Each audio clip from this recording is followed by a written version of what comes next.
अभी मेरी आज राजस्थान सरकार के लोगों से बात भी हुई है। हमने इनको कहा भैया एक बार आके बात कर लें। 800 बीघा जमीन सिर्फ डिप्टी सीएम और कुछ लोगों की 150 बीघा जमीन है यहाँ पे।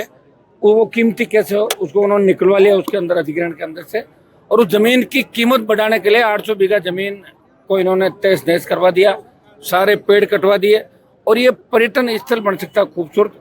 रिको की कोई आवश्यकता नहीं, जहाँ जहाँ रिको है राजस्थान के अंदर सारे फेल हो चुके हैं। रिको कोई लेता ही नहीं, रिको के अंदर ज्यादातर इलाके खत्म हो रहे हैं।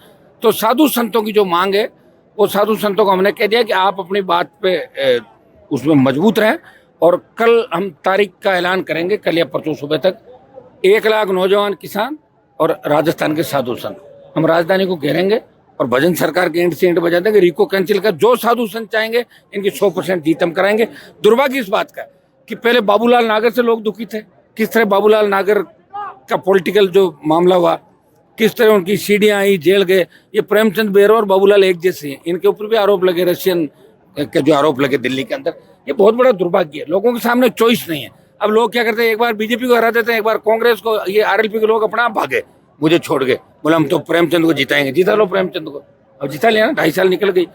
यहाँ जब तक मजबूत विकल्प राजस्थान में तैयार न होगा तो कांग्रेस बीजेपी के लोग इस तरह गुंडागर्दी करेंगे। ज्यादातर इलाकों में तो कांग्रेस बीजेपी के नेता और पूर्व मंत्री पार्टनरशिप में काम कर रहे हैं। ये दुर्भाग्य राजस्थान का। भजनलाल जी कुछ जानते नहीं, और अब इनका भजनलाल जी का भी हटने का समय आ गया, तो ये अब क्यों काम करेंगे बताओ। ये तो माल बटोरने में रहेंगे।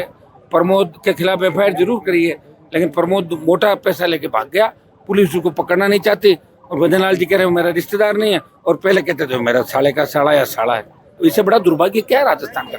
कांग्रेस बिल में छुप गई, जिस तरह चूहे छुपते हैं बिल के अंदर। कांग्रेस के नेता जो आधे भारतीय जनता पार्टी के नेताओं से मिले, कोई सीएम के पास जाता है मुझे पेपर लीक में मत पकड़ो, कोई कुछ कर रहा है। विपक्षी भूमिका राष्ट्रीय लोकतांत्रिक पार्टी ने भरे, एसआई भर्ती को हमने रद्द कराया, अग्निवीर को भी समाप्त कराएंगे, पूर्व की भांति सेना भर्ती रैलियां कराएंगे, और राजस्थान के तमाम बेरोजगार किसान, कानून व्यवस्था, महिला अत्याचार और दलित शोषित पे जो अत्याचार हो रहा है, इन सबको लेके आगामी दिनों में बड़ी रैलियां राष्ट्रीय लोकतांत्रिक पार्टी करेगी, और राजस्थान सरकार की ईंट से ईंट बजाएंगे। दोनों दलों को हटा के और तीसरी ताकत राजस्थान में खड़ी करेंगे। ये समय कि अब राजस्थान का नौजवान कहीं न कहीं ठगा महसूस करा, और निश्चित रूप से 28 के अंदर राष्ट्रीय लोकतांत्रिक पार्टी बड़ी ताकत के साथ राजस्थान के अंदर आएगी। तो आपने ये सुना कि पूरे घर पे हमला हो जाता है, एक महिला सुरक्षा का भी मामला आता है, एक पत्रकार की सुरक्षा का भी मामला आता है। देखिए, मुझे जानकारी आपके माध्यम से अभी मिली थी, मुझे जानकारी नहीं थी। और निश्चित रूप से अगर पत्रकार पे हमला हुआ है तो लोकतंत्र पे हमला है, लोकतंत्र के चौथे स्तंभ पे हमला है।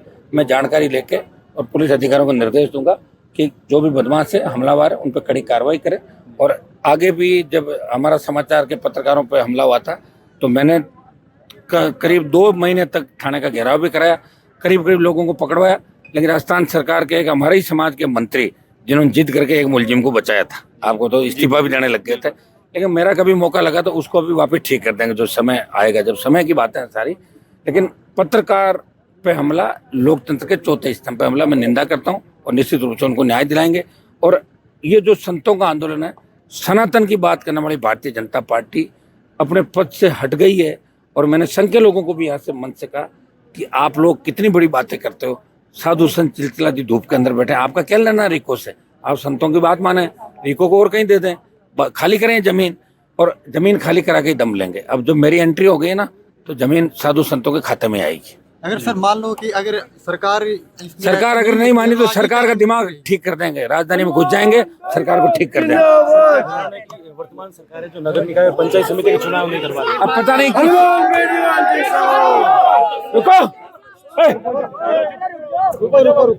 अशोक गहलोत ने पंचायत राज का सत्यानाश किया था, कोविड का बहाना बना के 5 चरण में चुनाव कराए।